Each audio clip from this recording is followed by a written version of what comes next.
जय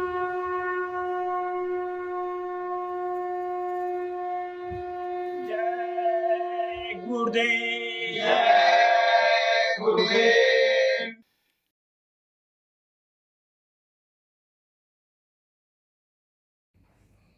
जय गुरुदेव। जय गुरुदेव। गुरु मेरे भव बंधन को तोड़ो। गुरु मेरे भव बंधन को तोड़ो। काल कैद में बहु दिन बीते। काल कैद में बहु दिन बीते। अब निज पद मन जोड़ो। अब निज पद मन जोड़ो। गुरु मेरे भव बंधन को तोड़ो। गुरु मेरे भव बंधन को तोड़ो।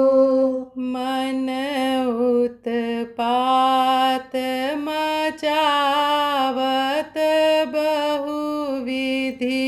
मन उत्पात मचावत बहुविधि। अजहूँ तो यही मोड़ो। अजहूँ तो यही मोड़ो।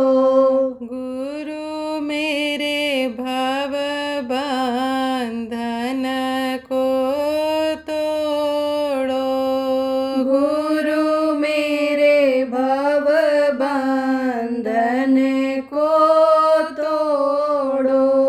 सब विधि निर्बल हुआ सहाई मैं। सब विधि निर्बल हुआ सहाई मैं।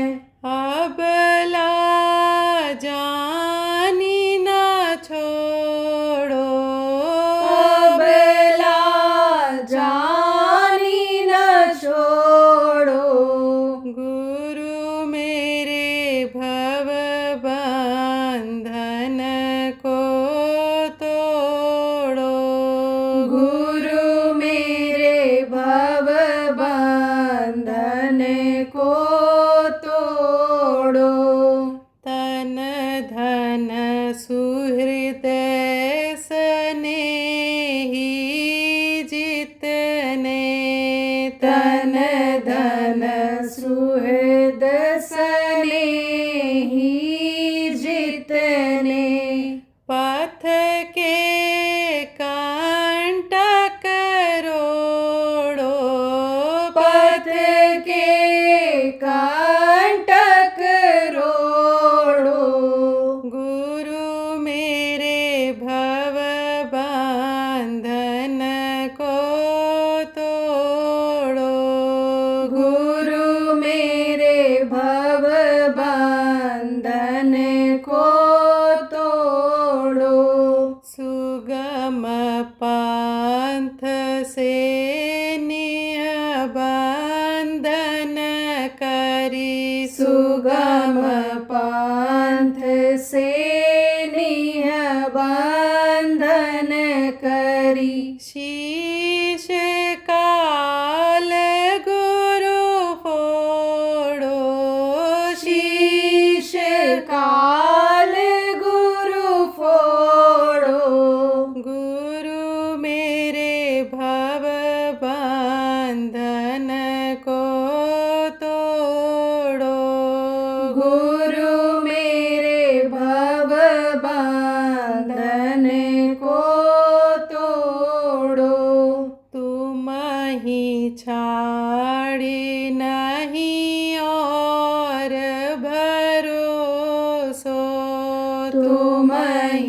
छाड़ी नहीं और भरोसो। मैं यह कहत निचोड़ो, मैं यह कहत निचोड़ो। गुरु मेरे भव बंधन को तोड़ो। गुरु मेरे भव बंधन को तोड़ो। जय गुरुदेव। जय गुरुदेव।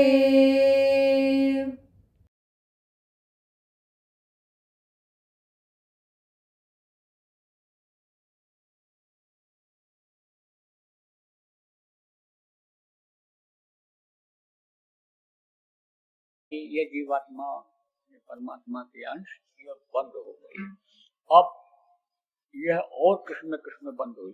कैसे इस तरह से उन्होंने बंधन में इसको बांधा। आप ये समझो ये काम, क्रोध, लोभ, मोह और अहंकार ये क्या है? ये बंधन है। इनको 5 नाग कहा गया। इसी में देखो बंधे पड़े हुए हो। काम की वासना में आप ये समझो उसको पूरा करने के लिए परेशान रहते हो दिन भर, और उसके लिए काम करते हो। क्रोध आ जाता है, इसकी वजह से अन्य समझो कि आपके सामने परेशानी आ जाती है। लोभ बढ़ता है तो मृगतृष्णा की तरह से दौड़ते रहते हो। उस प्रभु को भी नहीं समझ पाते हो, उसको भी भूल जाते हो। जो पैदा होने के पहले माँ के स्तन में दूध भर देता है उसको भी आप भूल जाते हो लोभ में। और मोह इतना व्याप्त हो जाता है कि गुरु को भूल जाते हो, परमात्मा को भूल जाते हो। मोह में इस तरह से जकड़ गए हो। और अहंकार ये विनाश कर दे रहा है। तो आपको समझने की जरूरत है। इन चीजों को उभारने के लिए हमें ड्यूटी लगा दिया उन्होंने। किसने लगा दिया? जिन्होंने ये दुनिया बनाया, जिन्होंने इस जीवात्मा को इन शरीरों में बंद करवाया। आप ये समझो उन्होंने ड्यूटी लगा दिया। किसकी लगा दिया?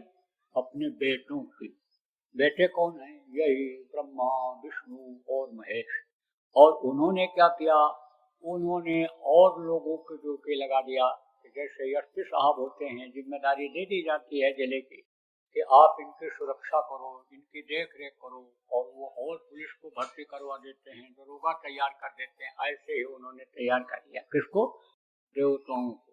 33 करोड़ दुर्गा, 10 करोड़ शंभू को उन्होंने तैयार कर दिया कि देखो किसी भी तरह से ये जीव निकलने न पावे, इनको बचाने की जरूरत है।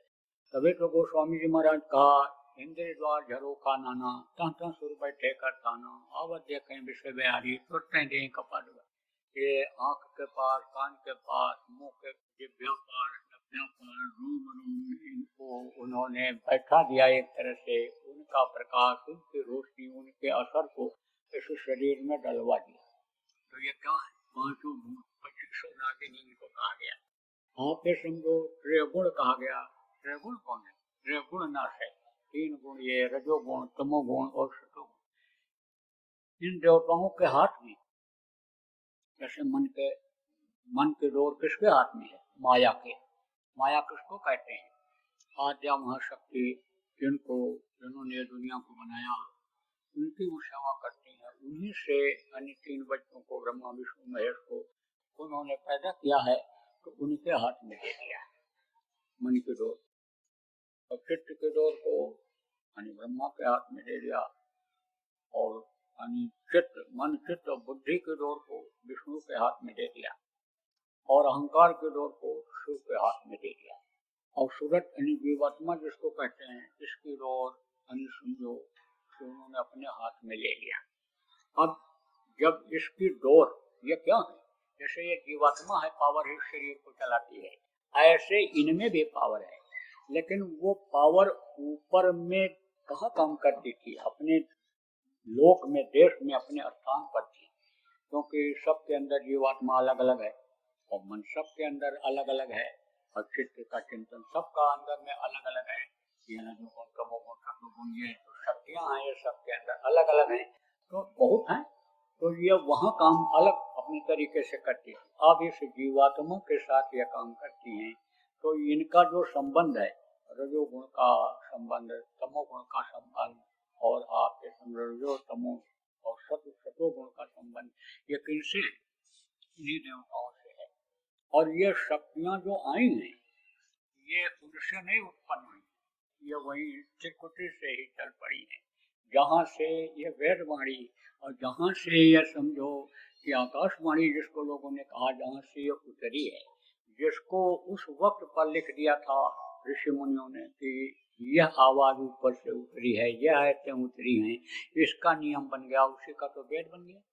उसी को अनि समझो भागवत में पंडित कर दिया बाद में लोगों ने, उसी से कृष्ण भगवान ने गीता का निर्माण कर दिया। नियम वही है, उनमें भी सब संयम और नियम सब यही चीजें लिखी हुई हैं, लेकिन अब लोग पढ़ नहीं पाते हैं, समझ नहीं पाते हैं, कर नहीं पाते हैं। इसीलिए लोग नियम के, प्रकृति का जो नियम है, भगवान का जो नियम है, उसके खिलाफ काम करते जाते हैं और फिर उनको सजा मिल जाती है। जैसे सूरज बहुत तेज चमक रहा हो, गर्मी दे रहा हो, अब उसमें जब नहीं जान पाते हैं, चल पड़ते हैं, नंगे पैर चल दिए तो फफोले पड़ गए, नंगे सिर चले गए तो एकदम गर्मी बैठ गई तो दर्द पैदा हो जाता है सिर में। इसी तरह से अनिंदम नहीं समझ पाते हैं तो बेचारे अन्य दुख झेलने लगते हैं। तो यह समझो प्रेमी कि इसमें यह जो तमोगुण है, यह रजोगुण है और सत्वगुण है, ये तीनों गुण खत्म होते हैं, नष्ट होते हैं। इनको नष्ट करना जरूरी होता है। जैसे देखो तमोगुण है, तमोगुण यानी किसको कहते हैं? तनिक तनिक देर में गुस्सा आता है, तनिक तनिक बात पर आदमी उछलने कूदने लगता है, और ताकत हो बदन में तो मार पीट भी देता है। लेकिन भूखा आदमी सबको क्रोध करके किसी को पीट दे तो जब शरीर में ताकत नहीं रहेगी तो कहाँ से पीटेगा? आप बोलो। आप समझो कि यानी तमोगुण उसका खत्म होगा और फिर रजोगुण भी खत्म होता है। रजोगुण किसमें आता है? जिसका पेट भरा हुआ होता है, कोई दिक्कत नहीं, परेशानी नहीं होती है, उसका मन कहता है आराम करें, बढ़िया बढ़िया खिला दो दही बड़ा और गुड़ डाल करके बढ़िया यानी दही खिला दो, तो कहते हो पराठा खाएंगे दही के साथ, आलस्य आएगा, गाड़ी नहीं चलाएंगे, लड़ जाएंगे। तरह तरह का अनुभव लोग बताते हैं कि ऐसे पराठा खाया, अन्य समझो दही डाल करके खा करके गए, आलस्य आ रहा है, मालूम पड़ा आलस्य आ रहा है, गाड़ी खड़ी है, लेकिन तो भी यानी यह दिमाग काम नहीं कर रहा आलस्य में कि उधर न ले जाए और लड़ गए। आपके यहाँ दिल्ली की घटना आदमी ने बताया या अनुभव की बात बताया। तो आप ये समझो प्रेमी कि इसीलिए जो है वो खान पान पर परहेज किया जाता है कि यह जो यानी प्रवृत्ति है ये खत्म हो, रजोगुणी गुण ये खत्म, और सतोगुणी भी गुण खत्म करने पड़ते हैं। क्यों? क्योंकि यह इसकी जो जोर है वो किसके हाथ में है? विष्णु के हाथ में।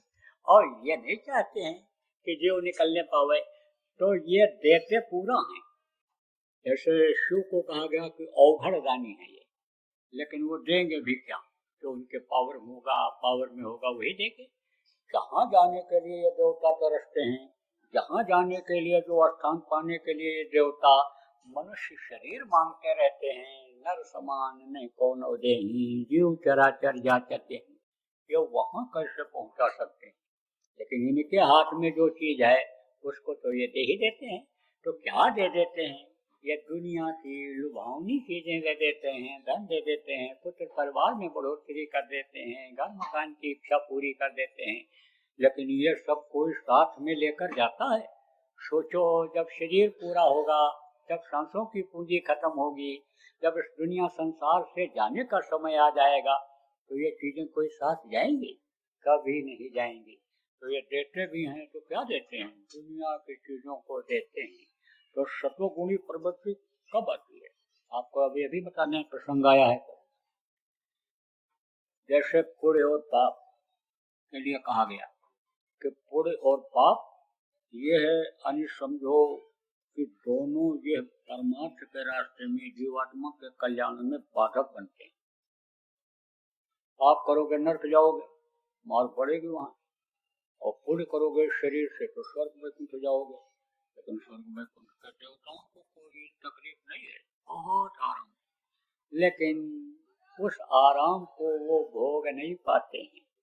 किसी के सिर में दर्द हो या किसी बात की किसी को चिंता हो, फिक्र हो, बढ़िया बढ़िया खुशबूदार मिठाई, बढ़िया बढ़िया खीर ला करके रख दो, तो उसमें उसको स्वाद नहीं मिलेगा। फिक्र में, चिंता में, तो उसका आनंद सच पूछो तो वो नहीं ले पाते।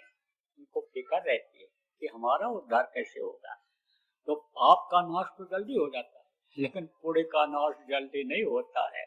आप ये समझो, विशेष रूप से कहाँ, स्वर्ग और वैकुंठ में, क्योंकि देवता ऊपर रहते हैं।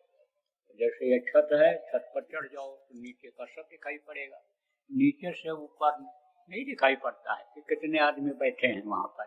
ऐसे चूंकि वो लोग ऊपर है, देवलोक, तो वहां से ये सब दिखाई पड़ता है। तो देखते हैं वो कि देखो जन्मते वक्त बच्चा रो रहा है, देखो मरते वक्त ये हड्डी हड्डी चटक रही है, तो इसकी उनको रहती है फिक्र। अब ये संत क्या करते हैं, पाप पुण्य को दोनों नष्ट करा देते हैं। पाप पुण्य जब दोनों नाश है और तब पावन मुक्त प्रवास है, तो कैसे नष्ट होता है? आप ये समझो, ये सब जो नियम है और संयम है, ये जो बनाया महात्माओं ने, ये है पहली सीढ़ी। तो अब आपको बताऊं मैं पाप और पुण्य बनता कैसे।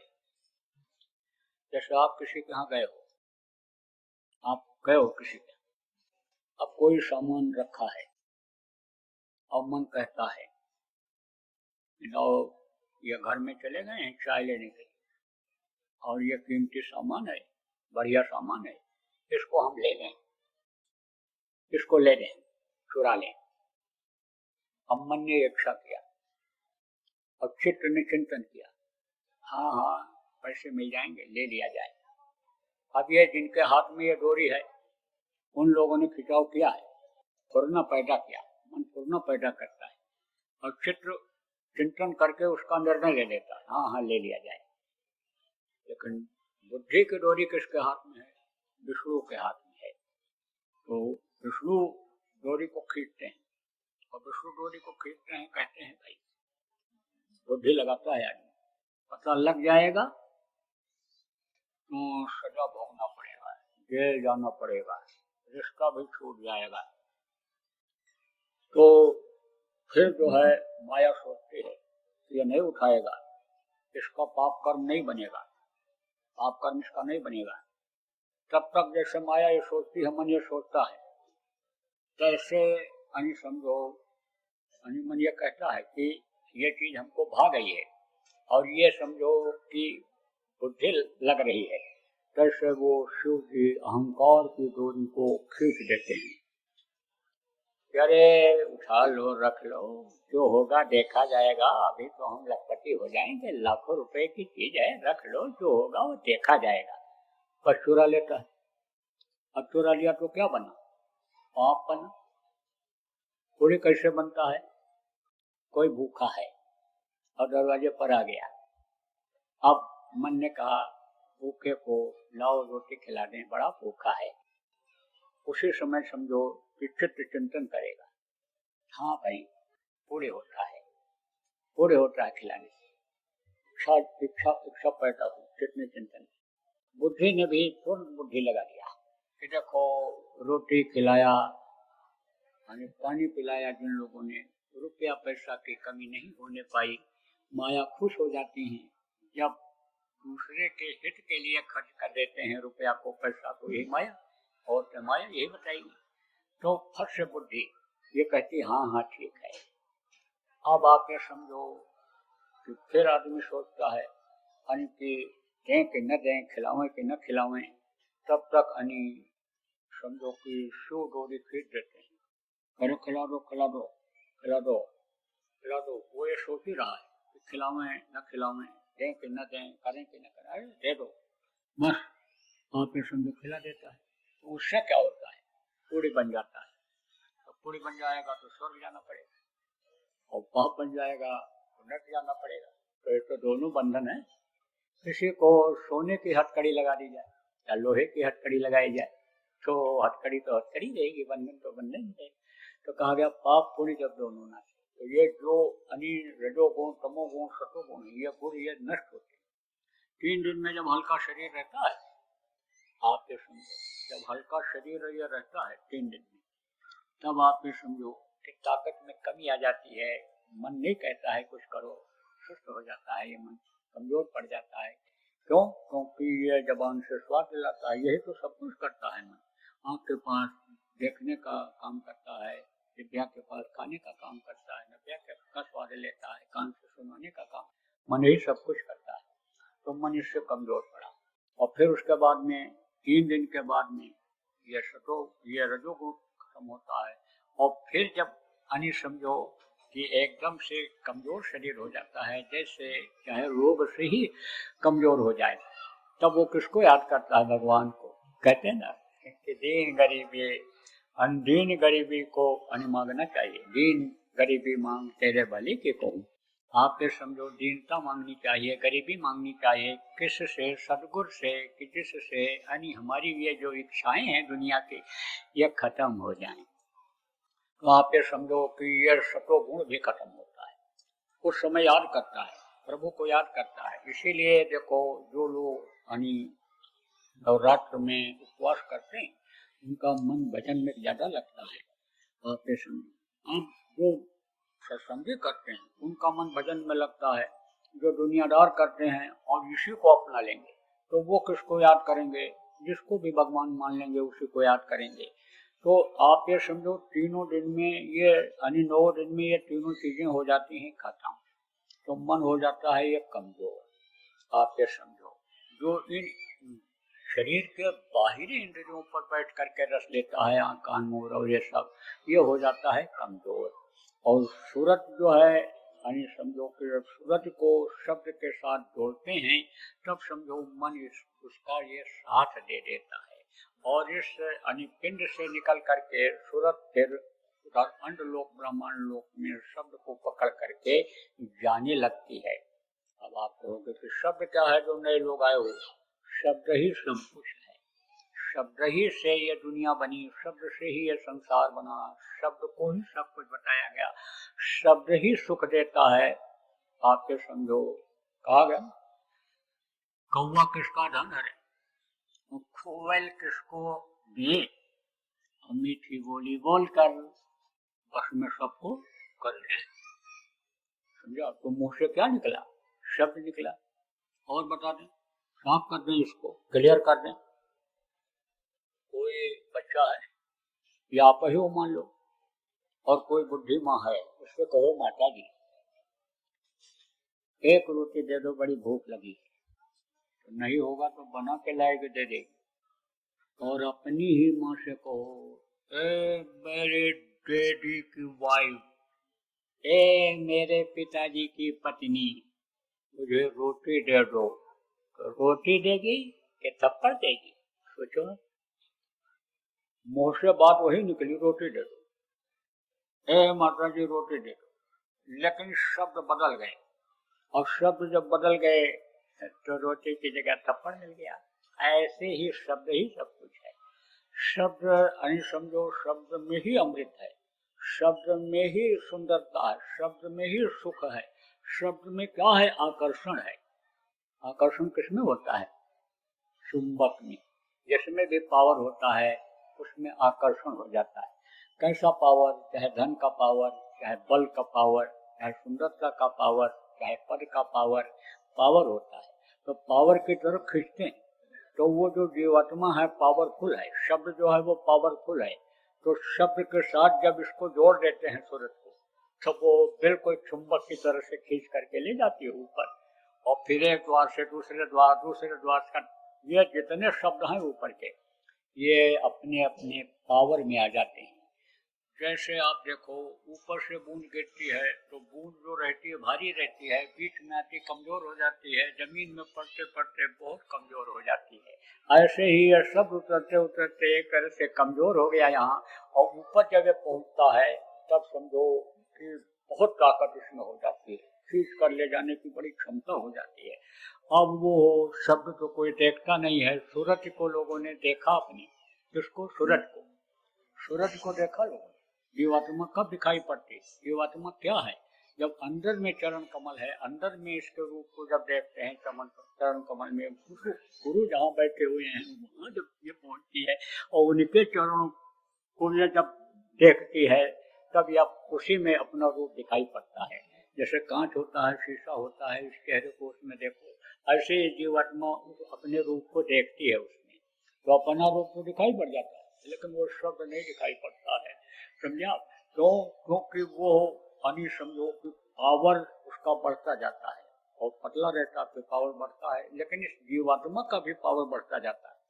जब तक शरीर के अंदर रहती है, इसकी चाल चींटी की तरह रहती है, जब ये छोड़ती है ऊपर जाती है तो इसकी चाल मछली की तरह हो जाती है, और फिर और आगे बढ़ती है तो मकड़ी जैसे बहुत तेज चलती है, इसकी चाल हो जाती है, और आगे जब निकल जाती है एकदम से शब्द में जब ये विलीन होती है, चारों शरीर छूट जाते हैं, मानसरोवर में स्नान करती है, विहंगम गति हो जाती है। तो शब्द के लिए कहा गया जोड़ो री कोई सूरत शब्द से।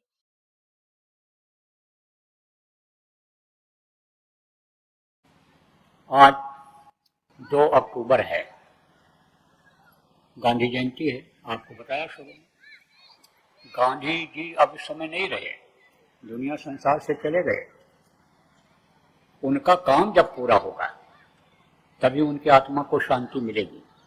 देश तो उन्होंने आजाद करा दिया, और देश की आजादी के बाद देश के लिए वो अपने कुर्बान भी हो गए, लेकिन वो ये नहीं सोचे थे कि जिस मिशन को हम लेकर के चल रहे हैं, इसी मिशन को आगे चल करके लोग खत्म कर दें। उनका निशाना क्या था कि सत्य और अहिंसा, सच्चाई को लोग अपनाएं और हिंसा से दूर हो जाएं, हिंसा हत्या न हो। अब देखो वही चीज बढ़ती चली जा रही है, और जो रक्षक हैं वो भी अगर चाहें तो बचा सकते हैं हिंसा हत्या। जो मांसाहारी हैं वो लोग भी अगर चाहें तो ये जो जीवों की हिंसा हो रही है, हत्या हो रही है, उससे उनकी बचत हो जाए। तो अब आप ये समझो कि जब सिरहाग तले अंधेरा, एक कहावत है, जो इस काम को करने वाले हैं वही नहीं ध्यान दे रहे हैं, लेकिन हम आप अगर स्तर पास करें और हम आप अगर संकल्प बनावें कि हम अपने स्तर से यानी समझो ये संदेश देंगे लोगों को शाकाहारी नशा मुक्त बनाएंगे, तो फिर यूँ भी काम हो जाए। इनको भी यही चाहिए, ये जो देश के रहनुमा बने हैं, ये जो यानी समझो शासन प्रशासन वाले लोग हैं, इनको भी अपनाना चाहिए गांधी जी के सिद्धांत को, उनके आत्मा की शांति के लिए उनको भी अपनाना चाहिए। लेकिन हम आप तो अपना ही सकते हैं, वो हमारे सुने चाहे ना सुने, लेकिन आप तो सुन सकते हो। आप लोग सुनो और समझो और इसको लागू करो। और अगर ये नहीं मानेंगे, ये नहीं करेंगे, तो हम तो देवताओं की अदालत में पास करा लेंगे और हो जाएगा पास। ये आने वाले समय में आप देख रहे ना, कुछ समय के बाद मांसाहार बिल्कुल बंद हो जाएगा, देश में बंद होगा, उसके बाद दुनिया में बंद होगा, चाहे खुद लोग छोड़ेंगे। अगर हम आप कामयाब हो गए समझाने में तो खुद लोग छोड़ देंगे, और नहीं तो ऐसी स्थिति आएगी कि यह शासन प्रशासन वाले खुद छोड़ेंगे और लोगों को छुड़वाएंगे जबरदस्ती। और यह भी अगर नहीं कर पाएंगे तो कुदरत का बड़ा लंबा हाथ होता है, वो जिनकी अदालत में यह पास कराया जाएगा वो देवी देवता बंद करा देंगे। ऐसा समय आ जाएगा कि आदमी इंसान मजबूर हो जाएगा इसको छोड़ने के लिए, फिर गांधी जी का सपना पूरा होगा। गांधी जी ही नहीं, आज जो संकाय महात्मा आए उनका भी सपना पूरा होगा। जय गुरुदेव। सरकारी व गैर सरकारी अनुदान के लिए बिना सत्संगियों के सहयोग द्वारा जनहित के कार्यों में लगी हुई बाबा जय गुरुदेव धर्म विकास संस्था का मुख्यालय पिंगलेश्वर रेलवे स्टेशन के सामने मक्सी रोड, उज्जैन, मध्य प्रदेश में है। यहाँ पर सत्संग व नामदान का कार्यक्रम होता रहता है। अतः आप श्रोताओं से अनुरोध है कि बाबा उमाकांत जी महाराज के आश्रम उज्जैन एक बार परिवार सहित जरूर पधारिएगा। आपके सुझाव के लिए व्हाट्सएप नंबर 9575600700। जय गुरुदेव, जय गुरुदेव।